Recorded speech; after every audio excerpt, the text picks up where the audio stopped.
Aujourd'hui, nous allons faire un point sur le vocabulaire qu'il est essentiel de connaître concernant la poésie.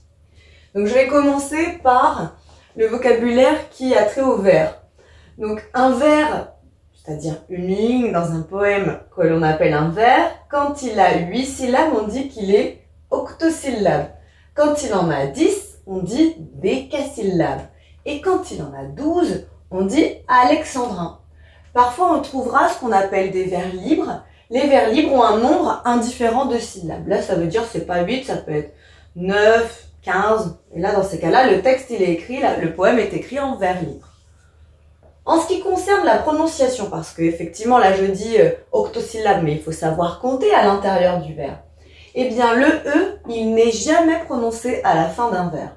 Par contre, à l'intérieur d'un vers, là, ça va être un peu différent. Quand un E à l'intérieur d'un vers se retrouve, quand le mot suivant commence par une voyelle, on ne le prononce pas. Mais si le mot suivant commence par une consonne, alors il faut le prononcer. J'ai mis un exemple, c'est beaucoup plus parlant. Sous le pont, donc là je suis bien obligée de compter mon E puisque le mot commence par une consonne. Sous le pont Mirabeau coule la Seine. Je suis obligée de dire coule puisque là ici commence par une consonne. Et la Seine, le E il est à la fin, du coup je ne le prononce pas. Ce qui fait que ce vers doit se prononcer sous le pont Mirabeau coule la Seine. J'ai donc 10 syllabes, je suis donc ici dans le cas d'un décasyllabe. Maintenant en ce qui concerne les strophes qui sont un peu les paragraphes en poésie, eh bien quand on a une strophe de 3 vers, on l'appelle un tercet. Une strophe de 4 vers est un quatrain. Et une strophe de 5 vers est un quintile. Je fais un point maintenant sur les rimes. Les rimes portent en elles un genre. On va dire que les rimes, elles sont soit féminines, soit masculines en poésie. C'est facile. Si la rime, donc le mot qui est à la fin du vers, termine par un E, alors la rime est féminine. Pour toutes les autres lettres, la rime est masculine. Ça, c'est simple. Maintenant, parlons de la qualité de la rime, parce qu'effectivement, donc le dernier mot du vers, c'est ça qui va constituer les rimes. Et quand les mots comme ça riment ensemble et qu'ils ont un seul son en commun, on va dire que les rimes sont pauvres. Comme ici, j'ai mis riz et pluie. Et bien en fait, dans riz et pluie, je n'ai qu'un seul son en commun, c'est le son i. Quand les rimes ont 2 sons en commun, on dira qu'elles sont suffisantes. Voir et croire. Effectivement, là j'ai le son wa et re.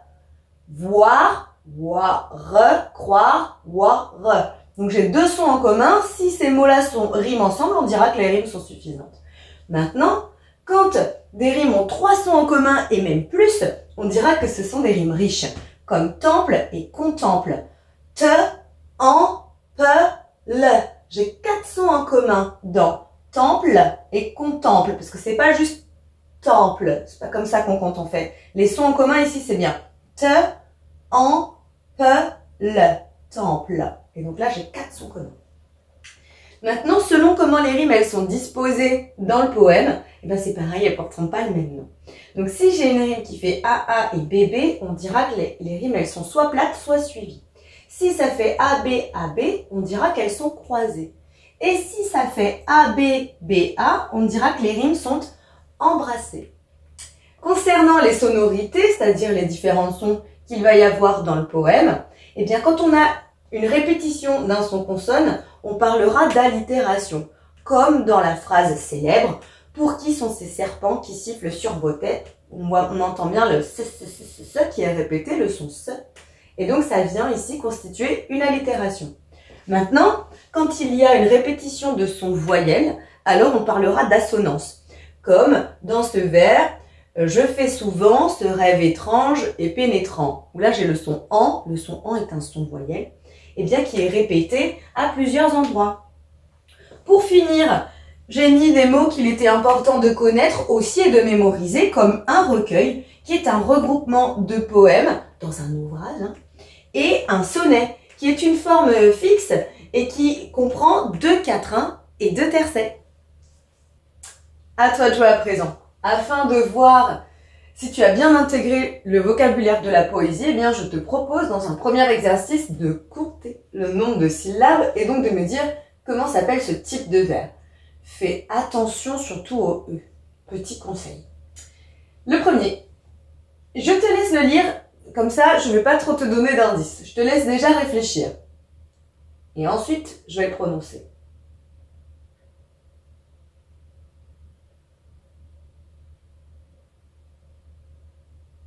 Là maintenant, je vais le lire. Elle a passé la jeune fille. Effectivement, regarde, là j'ai une voyelle, du coup je prononce pas. Ici, le mot suivant commence par une consonne, je dois donc le prononcer. Et à la fin, on a dit on prononce jamais. Elle a passé la jeune fille.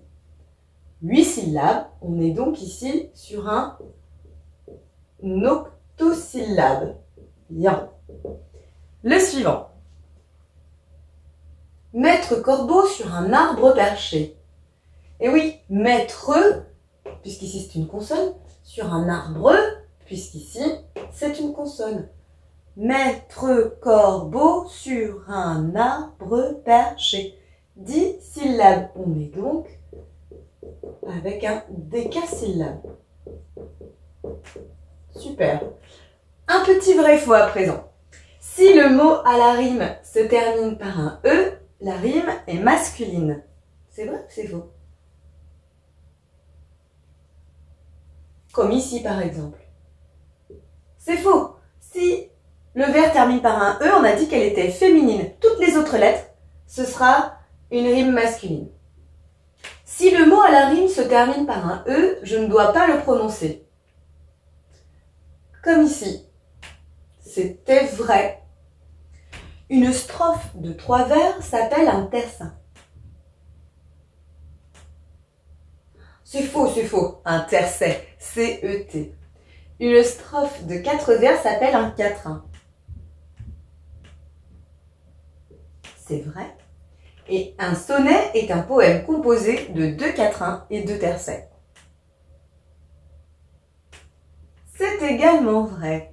Si c'est un peu difficile, eh bien, n'hésite pas à t'entraîner sur le site avec les exercices en ligne parce que plus on s'entraîne et vraiment on s'améliore rapidement. J'espère en tout cas que c'est un peu plus clair pour toi maintenant. À bientôt! Maintenant que tu as tout compris, entraîne-toi en faisant les exercices ci-dessous.